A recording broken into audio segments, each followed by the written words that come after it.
Rakot. Pero bakit ngayon yung gold ng Pilipinas na benta? Saan napunta?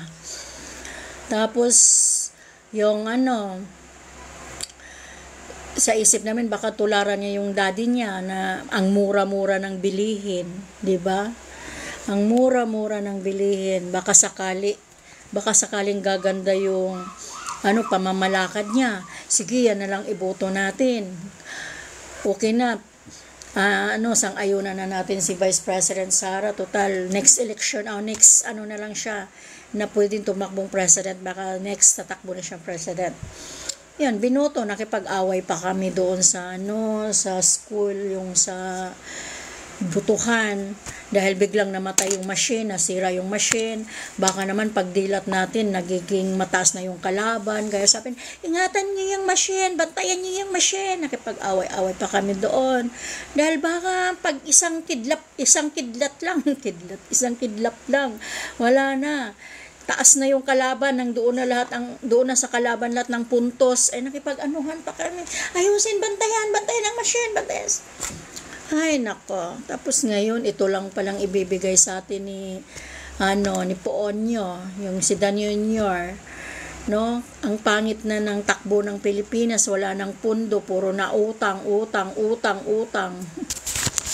Tapos yung inutang, okay lang sana. Kung may makita tayong project, may nangutang kasi may gagawing project na ito, kulangin ng budget, ito. Di, ang ganda, okay lang, anuhin natin. Kaso wala, hindi mo alam kung saan napunta, bakit utang ng utang. At bakit binabawasan ang mga pundo ng PhilHealth, GSIS, SS, di ba? Saan napunta ang pera ng ating bansa? Bakit puro utang at nagkabenta-benta pa ng gold bar? Saan napunta? Dapat yun sagutin para maliwanagan yung mga taong mamamayang Pilipino. Oo, tax ko, kinuha niya. Bakit?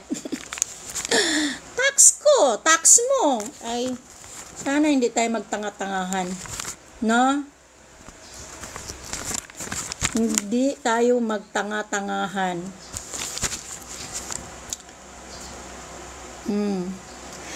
Tax mo. Tax natin. Tulog ka ba? Nagtrabaho ka, binabawasan ka ng mga PhilHealth, binabawasan ka ng GSIS, binabawasan ka ng SS, tapos ngayon, kinuha yung pundo ng SS, GSIS, PhilHealth, o ano nang makukuha mo kung gusto mong mag-loan.